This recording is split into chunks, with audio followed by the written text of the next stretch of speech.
Opportunities from attending the WGBD LAN meetings really are multiple.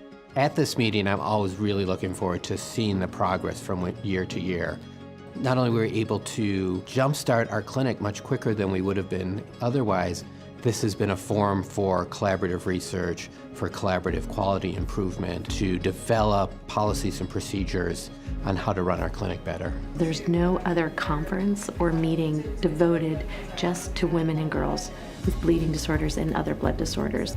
We bring representatives from national HTCs and other institutions to come together, problem solve, share strategies, and collaborate.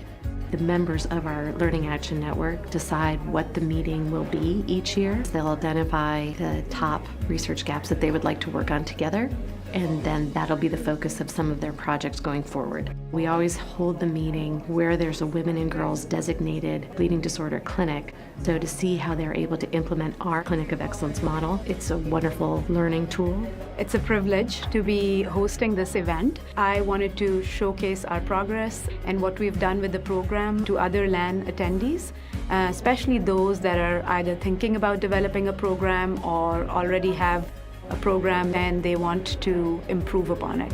I feel passionately that we fail a lot of girls and women with bleeding disorders. It's so important to identify abnormal bleeding early on so people don't normalize their symptoms.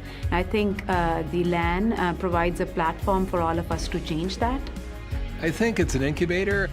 We find that the network helps bring other colleagues and mentors that they don't necessarily have at their own institution, for them to develop connections with colleagues who can help them, advance their career. The enthusiasm in this room for this LAN is palpable. You can sense the excitement of many junior investigators who are excited about their career opportunities. And so I'm basically trying to replicate the kind of opportunities that were provided to me by senior people at the time that I entered the field. This is the first sickle cell LAN meeting, so it's a momentous occasion, and the fact that we had as many people come encourages us that this is on the right path. It's actually excellent timing for the foundation to focus on sickle cell disease because there are now emerging treatments for it that have not been available before, and a recognition that it's been neglected for too long. The education of providers around the United States and around the world is really vital. We've had the opportunity to be involved now with 2 research studies with multiple other sites in the Learning Action Network. I'm confident those studies would never have gotten off the ground without the Foundation for Women and Girls with Blood Disorders. There's so many areas of women and girls with bleeding disorders that don't have standard of care. That is one area that the Learning Action Network, I think, helps establish. I think that if we didn't have the Learning Action Network, we would all be doing things very independently.